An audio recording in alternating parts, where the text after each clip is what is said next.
मुझे सहारा है तेरा, सब जग के पालनहार। कार्तिक मास के महात्म्य का 32वां विस्तार। भगवान श्री कृष्ण ने आगे कहा है प्रिय, यमराज की आज्ञा शिरोधार्य करते हुए प्रेतपति धनेश्वर को नरकों के समीप ले गया और उसे दिखाते हुए कहने लगा है धनेश्वर, महान भय देने वाले इन नरकों की ओर दृष्टि डालो। इनमें पापी पुरुष सदैव दूतों द्वारा पकाए जाते हैं। यह देखो, यह तप्तवाचुक नामक नरक है जिसमें देह जलने के कारण पापी विलाप कर रहे हैं। जो मनुष्य भोजन के समय भूखों को भोजन नहीं देता वह बार बार इस नरक में डाले जाते हैं। वह प्राणी जो गुरु, अग्नि, ब्राह्मण, गौ, वेद और राजा इनको लात मारता है वह भयंकर नरक अतिशय पापों के करने पर मिलते हैं। आगे देखो, यह दूसरा नरक है जिसका नाम अंधता मिस्र है। इन पापियों को सुई की भांति मुख वाले तमोत नामक कीड़े काट रहे हैं। इस नरक में दूसरों का दिल दुखाने वाले पापी गिराए जाते हैं। यह तीसरा नरक है जिसका नाम क्रकेय है। इस नरक में पापियों को आरे से चीरा जाता है। यह नरक भी असीमत्रवण आदि भेदों से 6 प्रकार का होता है। इसमें स्त्री तथा पुत्रों के वियोग कराने वाले मनुष्यों को कड़ाही में पकाया जाता है। 2 प्रियजनों को दूर करने वाले मनुष्य भी असीमत्र नामक नरक में तलवार की धार से काटे जाते हैं और कुछ भेड़ियों के डर से भाग जाते हैं। अबरगल नामक यह चौथा नरक देखो। इसमें पापी विभिन्न प्रकार से चिल्लाते हुए इधर उधर भाग रहे हैं। यह नरक भी वध आदि भेदों से 6 प्रकार का है। अब तुम यह 5वां नरक देखो जिसका नाम कूटशालमली है। इसमें अंगारों की तरह कष्ट देने वाले बड़े बड़े कांटे लगे हैं। यह नरक भी यातना आदि भेदों से 6 प्रकार का है। इस नरक में परस्त्री गमन करने वाले मनुष्य डाले जाते हैं। अब तुम यह 6ठा नरक देखो। उल्वन नामक नरक में सिर नीचे करके पापियों को लटकाया जाता है। जो लोग भक्षाभक्ष्य का विचार नहीं करते दूसरों की निंदा और चुगली करते हैं वे इस नरक में डाले जाते हैं। दुर्गंध भेद से यह नरक भी 6 प्रकार का है। यह 7वां नरक है जिसका नाम कुंभीपाक है। यह अत्यंत भयंकर है और यह भी 6 प्रकार का है। इसमें महापातकी मनुष्यों को पकाया जाता है। इस नरक में सहस्त्रों वर्षों तक यातना भोगनी पड़ती है। यही रौरव नरक है।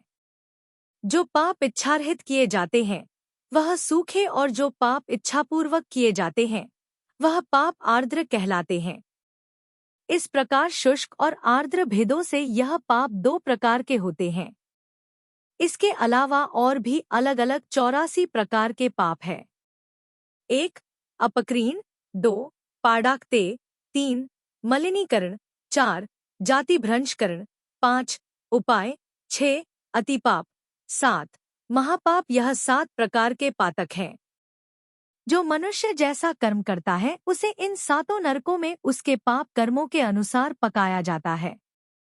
चूंकि तुम्हें कार्तिक व्रत करने वाले प्रभु भक्तों का संसर्ग प्राप्त हुआ था उससे पुण्य की वृद्धि हो जाने के कारण ये सभी नरक तुम्हारे लिए निश्चय ही नष्ट हो गए हैं। इस प्रकार धनेश्वर को नरकों का दर्शन कराकर प्रेतराज उसे यक्षलोक में ले गए।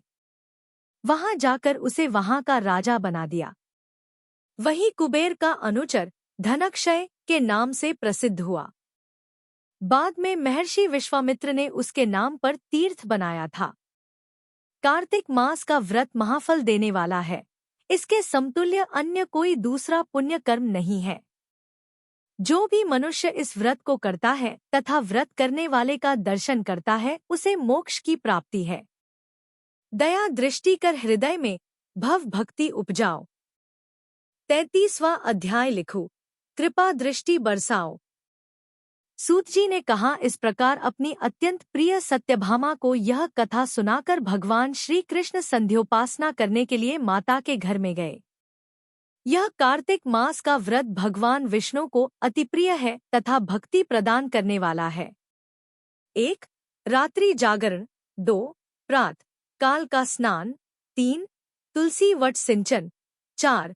उद्यापन और 5.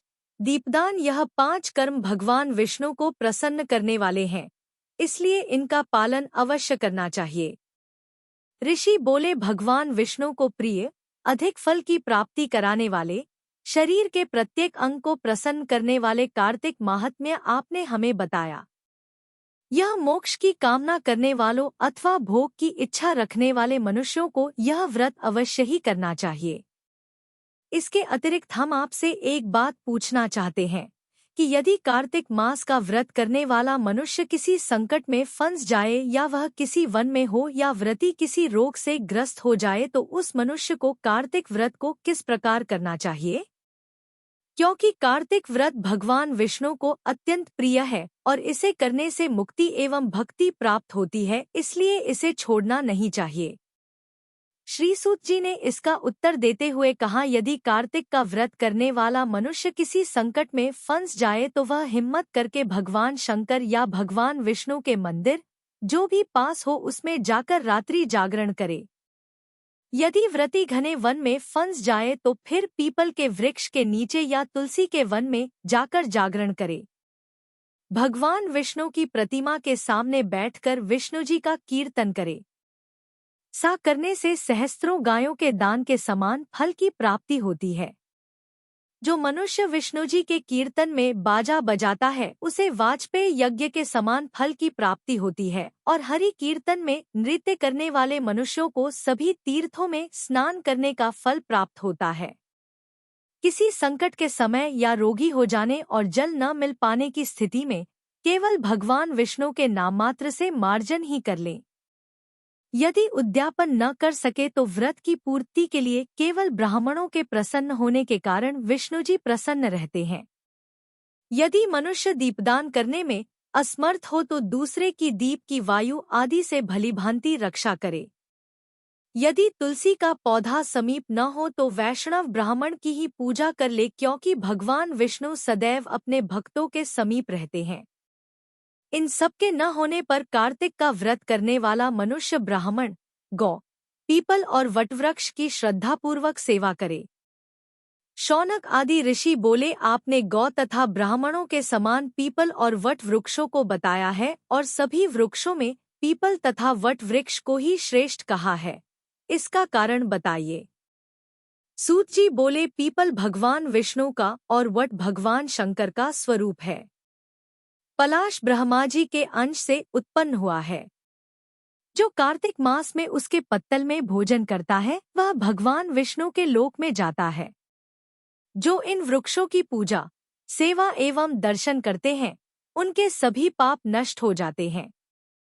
ऋषियों ने पूछा, हे प्रभु, हम लोगों के मन में एक शंका है कि ब्रह्मा, विष्णु और शंकर वृक्ष स्वरूप क्यों हुए? कृपया आप हमारी इस शंका का निवारण कीजिए। सूत जी बोले, प्राचीन काल में भगवान शिव तथा माता पार्वती विहार कर रहे थे। उस समय उनके विहार में विघ्न उपस्थित करने के उद्देश्य से अग्निदेव ब्राह्मण का रूप धारण करके वहां पहुंचे। विहार के आनंद के वशीभूत हो जाने के कारण कुपित होकर माता पार्वती ने सभी देवताओं को शाप दे दिया।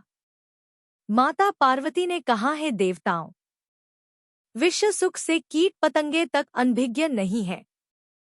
आप लोगों ने देवता होकर भी उसमें विघ्न उपस्थित किया है, इसलिए आप सभी वृक्ष बन जाओ। सूत जी बोले, इस प्रकार कुपित पार्वती जी के शाप के कारण समस्त देवता वृक्ष बन गए। यही कारण है कि भगवान विष्णु पीपल और शिवजी वट वृक्ष हो गए। इसलिए भगवान विष्णु का शनिदेव के साथ योग होने के कारण केवल शनिवार को ही पीपल को छूना चाहिए, अन्य किसी भी दिन नहीं छूना चाहिए।